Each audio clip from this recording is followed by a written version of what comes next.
दोस्तों, मेरा नाम अंजलि है और मैं अभी 30 साल की हूँ। पिछले 1 साल से तलाकशुदा हूँ। मेरी शादी केवल 2 साल तक चली और फिर टूट गई। मेरे तलाक का कारण मेरे पति का स्वभाव बहुत सख्त था। हर छोटी बात पर वह मुझसे गुस्सा करते और नाराज हो जाते थे। इसके अलावा उनकी माँ और बहनें हमेशा मेरे काम में नुक्स निकालती थीं। शादी के बाद मैंने बहुत कोशिश की कि सबके साथ तालमेल बिठा सकूं, लेकिन हर दिन उनकी तानों और झगड़ों की वजह से मैं रात को तकिए में मुंह छुपाकर रोया करती थी। मेरे पति को अपनी माँ और बहनों से इतना डर था कि वह कभी मेरे पक्ष में एक शब्द भी नहीं बोलते थे। मेरे पति से तलाक के बाद मैं पूरी तरह टूट गई थी, लेकिन कहीं न कहीं मुझे आज़ादी का भी एहसास हुआ। मेरे माता पिता का देहांत मेरी शादी से पहले ही हो चुका था। अब मेरा सिर्फ एक छोटा भाई है, जिसका नाम रोहन है। वह मुझसे 2 साल छोटा है और शादीशुदा है। मेरा भाई रोहन अपनी पत्नी प्रिया और अपनी बेटी रिया के साथ एक छोटे से कस्बे में रहता है, लेकिन हाल ही में उसे कानों और आंखों की समस्या हो गई थी। उसे सुनने और देखने में तकलीफ होने लगी थी और जब उसने डॉक्टर को दिखाया तो पता चला कि उसके कानों में और आंखों में गंभीर परेशानी है। फिर भी उसने इसे गंभीरता से नहीं लिया और लापरवाही करता रहा, जिसके चलते उसकी सुनने और देखने की शक्ति पूरी तरह खत्म हो गई और वह बहरा हो गया। उस वक्त वह शादीशुदा था। उसकी हालत देखकर प्रिया भाभी ने हिम्मत नहीं हारी और उसके साथ डटी रही। जब मेरे पति की मृत्यु हुई तो मेरे पास कोई और ठिकाना नहीं था, इसलिए मैं अपने भाई और भाभी के पास चली गई। उनके पास एक छोटी किराने की दुकान है जो घर से सटी हुई है। मेरे भाई की हालत की वजह से उसे रोजमर्रा के कामों में मदद चाहिए होती है। जब मैं उनके घर पहुंची तो भाई और भाभी ने मेरा बहुत ख्याल रखा। उनकी बेटी रिया मुझे बहुत पसंद करती थी और मैं भी उससे बहुत प्यार करने लगी थी। मेरे माता पिता ने जो थोड़ी बहुत जमीन छोड़ी थी, उसका हिसाब किताब मेरा भाई संभालता था। मैंने उससे साफ कह दिया कि मैं उनके साथ तब तक रहूंगी जब तक मेरे लिए कोई नया रास्ता नहीं बन जाता। मैंने यह भी कहा कि मुझ पर जो भी खर्च होगा वह मेरे हिस्से की संपत्ति से काट लेना। लेकिन मेरे भाई ने मुझे टोकते हुए कहा, अंजलि, तुम मेरी बहन हो, ये तुम्हारा भी घर है, तुम्हें किसी चीज की चिंता करने की जरूरत नहीं है। फिर मैं अपने भाई और भाभी के साथ रहने लगी। मेरी भाभी मेरी अच्छी दोस्त बन गई। हम दोनों अपनी अपनी बातें एक दूसरे से बांटने लगे। उनके साथ रहते हुए मुझे 2 साल हो गए थे और यह वक्त मेरे लिए बहुत सुकून भरा था। पहले जैसी परेशानियां और तनाव अब मेरी जिंदगी में नहीं थे। हम सब साथ में घूमने जाते, हंसते खेलते और जिंदगी को भरपूर जीते थे। लेकिन मेरा भाई कभी कभी अपनी हालत को लेकर उदास हो जाता था। मुझे भी उसकी तकलीफ देखकर बहुत बुरा लगता था। मैंने उससे कई बार कहा, अगर कोई इलाज मुमकिन है तो हम करवा लें।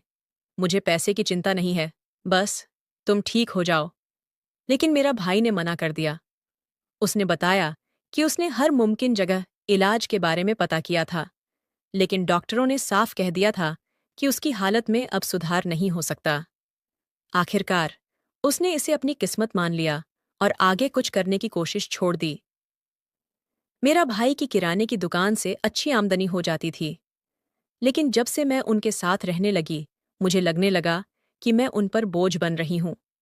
इसीलिए मैंने अपने भाई से कहा, मैं कोई काम करना चाहती हूं ताकि अपना खर्च खुद उठा सकूं।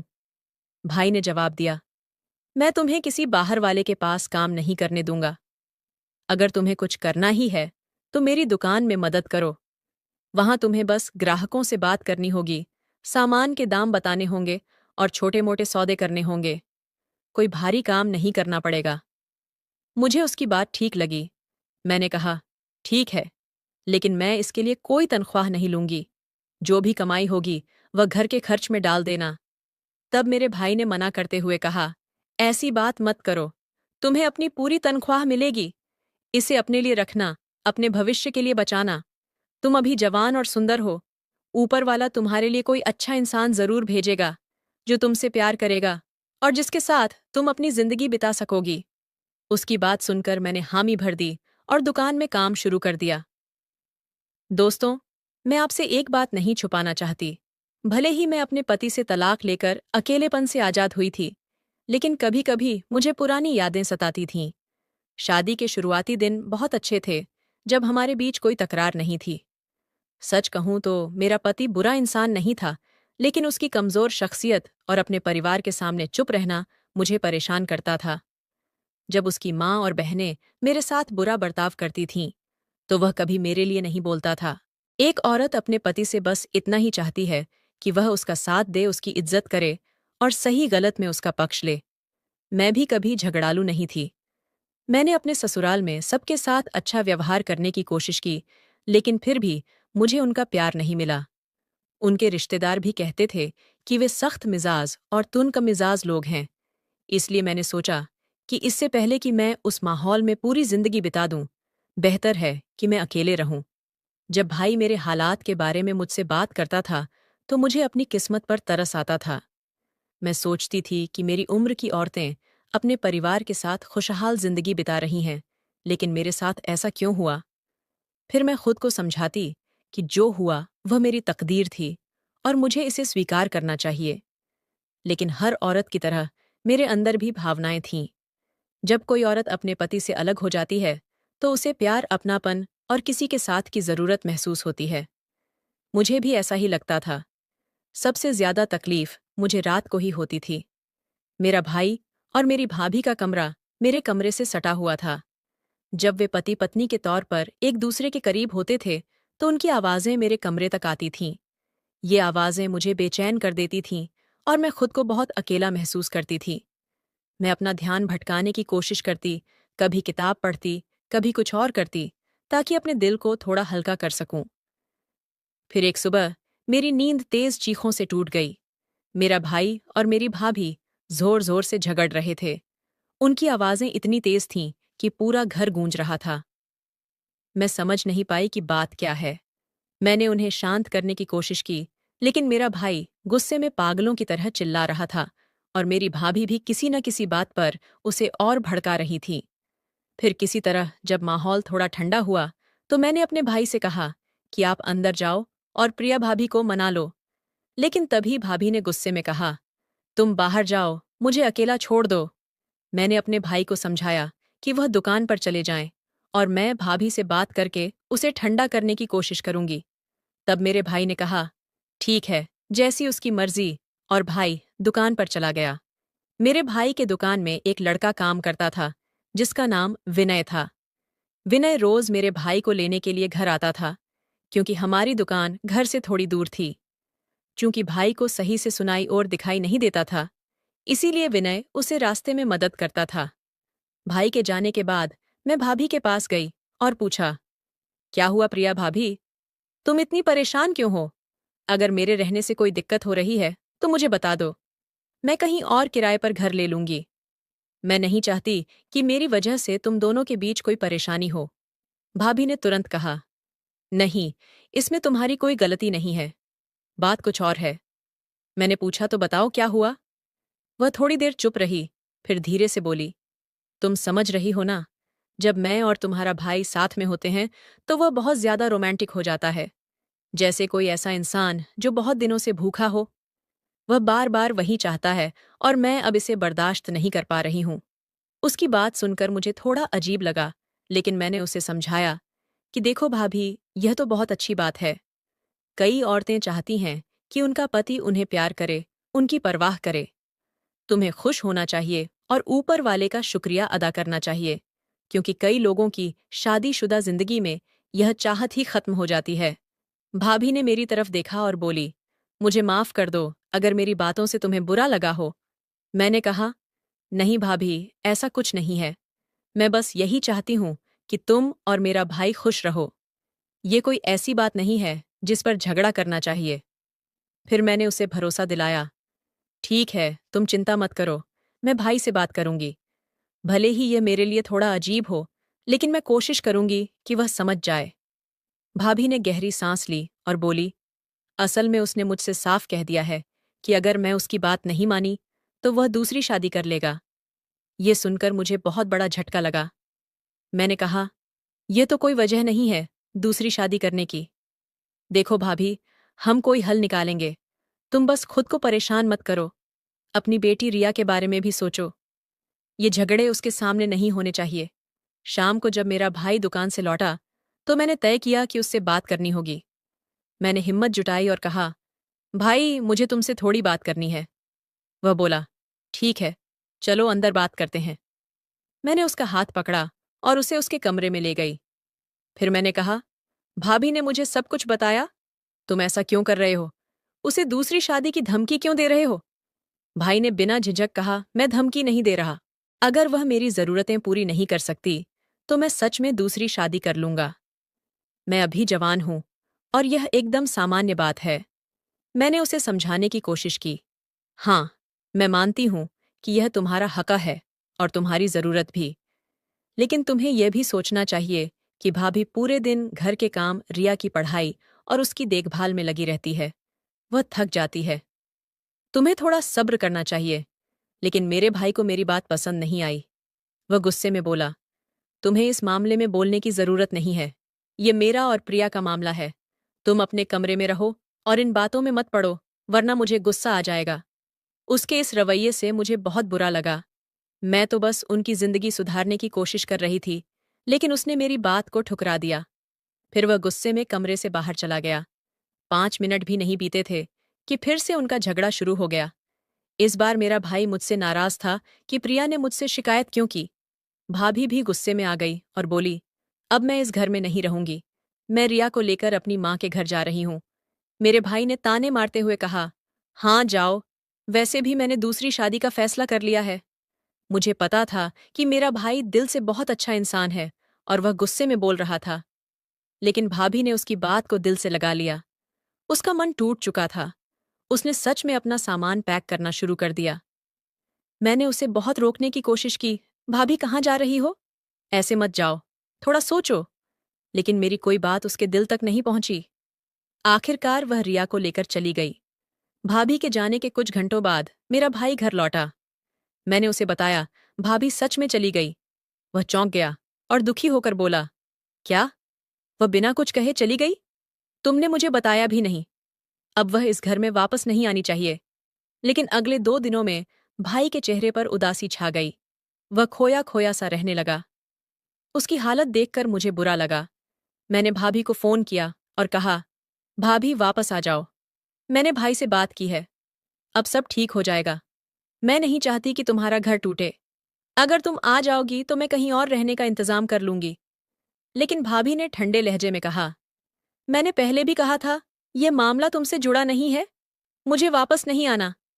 फिर उसने कहा, मुझे भी अजीब लगता था कि जब वह मेरे साथ होता था तो तुम बगल के कमरे में सब सुन रही होती थीं। मुझे बहुत शर्मिंदगी होती थी। मैंने जवाब दिया, हाँ, मैं सुनती थी। लेकिन यह तुम्हारा घर है, तुम्हारी जिंदगी है। इसमें मेरा कुछ कहना ठीक नहीं। बात वहीं खत्म हो गई। भाभी ने साफ मना कर दिया कि वह वापस नहीं आएगी। दिन बीतते गए।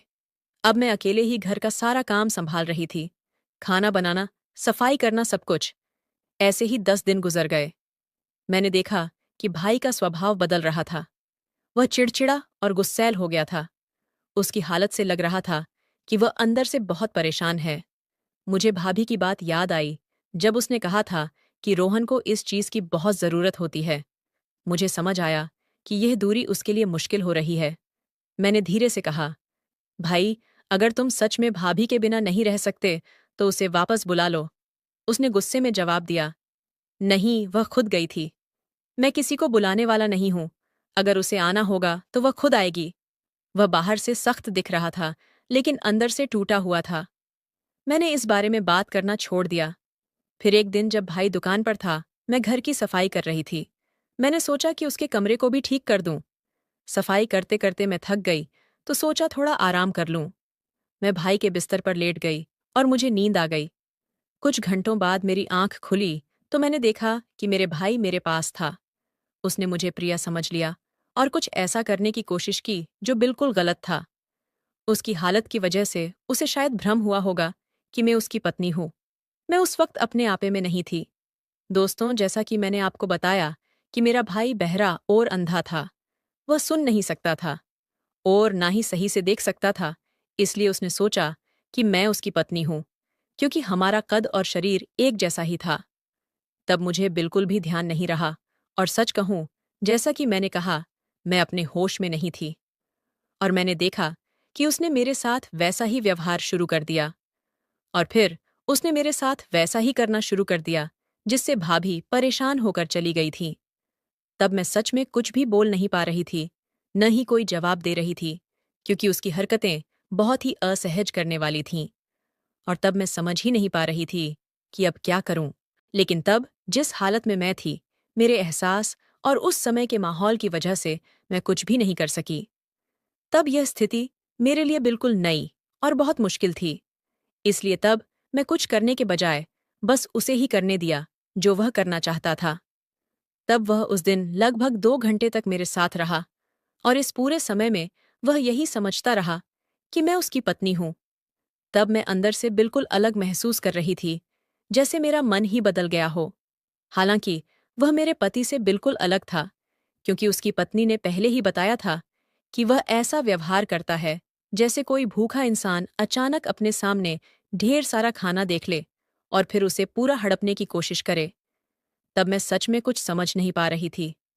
फिर जब सब कुछ खत्म हुआ, तो मुझे लगा कि मैं अपनी जगह से हिल भी नहीं पा रही हूं। अगले दिन मैंने भाभी से बात की और कहा, प्रिया, भाभी वापस आ जाओ। मैंने सब ठीक कर दिया है। भाई अपनी जिद की वजह से पहल नहीं कर रहा। मेरी खातिर आ जाओ। आखिरकार प्रिया भाभी मान गई, लेकिन जो हुआ उसका मुझे बहुत पछतावा था। सच कहूं, ये एक बार नहीं बल्कि कई बार हुआ। जब भी भाभी बाहर जाती तो मैं भाई के पास चली जाती और उसकी जगह ले लेती। मुझे उस एहसास की चाहत होने लगी थी, लेकिन अब मुझे बहुत अफसोस है। मैंने फैसला किया कि मैं कहीं और रहने जाऊंगी। जब भाई को पता चला तो उसने मना कर दिया। अब मैं उसे कैसे बताऊं कि मैं ये सब और सहन नहीं कर सकती। मैंने कई बार सोचा कि इसे खत्म कर दूं, लेकिन हर बार वह एहसास मुझे वापस खींच लेता। मैं इस चक्र से निकल नहीं पा रही थी।